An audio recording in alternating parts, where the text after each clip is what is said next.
Missieru tlet aħwa rebħu kumpens wara li Jana Xerri, tfajla ta' 18 sena, kienet tilfet ħajjita f'inċident li seħħ fi triq il-kosta f'Baħar iċ-Ċaq.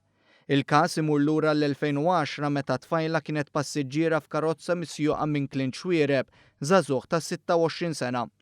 Jirriżulta li wara lejl f'Paġeville għal ħabta tal-4:30 ta' filgħodu, il-karozza kienet tinstaq lejn San Pawl il-Baħar u s-sewwieq telef il-kontroll bil-konsegwenza li l-karozza ħabtet ma' ċint u baqgħet nieżla fuq il-blat li hemm xtajta.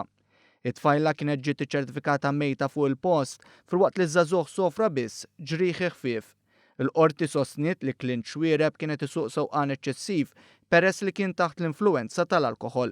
Kien għalhekk li l-imħallef Anthony Ellul ordna lil xwiereb u lil Elmo Insurance iħallsu lill-familja Xerri kumpens ta' €143,000.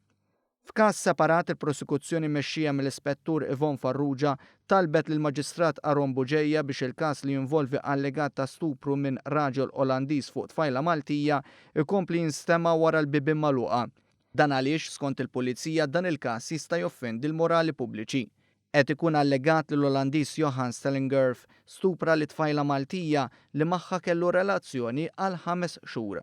Min-naħa tiegħu l-akkużat preżenta fil-qorti madwar 1300 ritratt li tfajla batitlu tippoża rwiena. Intant l-eks aġent kummissarju tal-Pulizija Ray Zammit insista li l-eks kuntistabbli Paul Sheehan ma kienx qallu mal-ewwel li spara xi tiri fuq karozza u laqata. Zammit sostna li ma kien hemm l-ebda attentat ta' ħabih u kien propju meta s-suprendent li marret fuq il-post li wara irċieva l-informazzjoni li t-tiri sparati laqtu l-karozza. Ray Zammit kienet jixhed waqt il-kumpilazzjoni ta' Paul Sheehan li jinsab akkużat bl-attentat ta' qtil fuq Stephen Smith.